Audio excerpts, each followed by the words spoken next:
তা তো পড়বেই। এতে বোঝা যায় আমাদের দেশে, আমাদের রাজ্যে অভাবটা কতটা, দারিদ্রতা কতটা।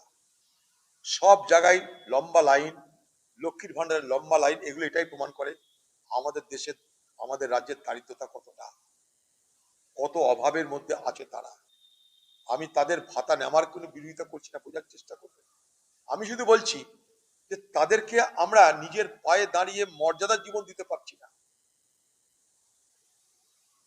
সরকারি কোষাগার থেকে তাদেরকে আমরা ভোটের আগে ঘুষ দিচ্ছি, আমাকে ভোট দিতে হবে। পশ্চিমবঙ্গ সরকারের অবস্থা কি?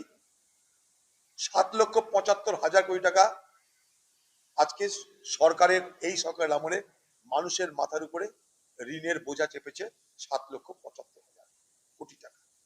কালকে যদি আপনার বাড়িতে একটা বাচ্চা শিশু জন্মগ্রহণ করে, কালকে যদি আপনার বাড়িতে একটা সন্তান জন্মগ্রহণ করে, সে পৃথিবীর আলো দেখার আগে, পৃথিবীর বাতাস গ্রহণ করার আগে, তার মাথার উপরে তৃণমূল সরকারের সৌজন্যে ধারের বোঝার পরিমাণ 73 থেকে 74,000 টাকা। বুঝুন এবার, অর্থাৎ আমার আপনার মাথার উপরে ধারের বোঝার পরিমাণ যেটা চাপিয়েছে মমতা ব্যানার্জি, আমাদের ঘাড় তাতে ভেঙে যাচ্ছে। সেই জায়গায় দাঁড়িয়ে আমি কিছুটা টাকা দিয়ে এই যে মানুষের ক্ষোভ, বেকারদের ক্ষোভ, সেই ক্ষোভটাকে প্রশমিত করে আমি ভোটের বৈতরণী পার হয়ে যাই। তারপরে তো আমার আর খোকাবাবুর সাম্রাজ্য চলতেই থাকবে, আমি সাম্রাজ্ঞী থাকবো, খোকাবাবুকে নবাব বানাবো, চলতে থাকবে আমাদের। বলবেই তো, তাদের মধ্যে যারা মানে সচেতন তারা তো এটা বলবেই। কারণ এই ভাতার তো কোনো ঠিক ঠিকানা নাই। কালকে বলবে ভাতা দিয়েছি, এবার পার্টির মিছিলে চল, এটা করবে কাল থেকে।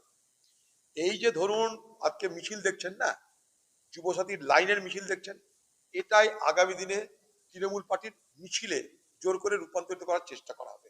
তৃণমূলের নেতারা বলবে তৃণমূলের মিছিলে যদি না যাস, তোদের আগামী দিন থেকে বেকার ভাতা বন্ধ।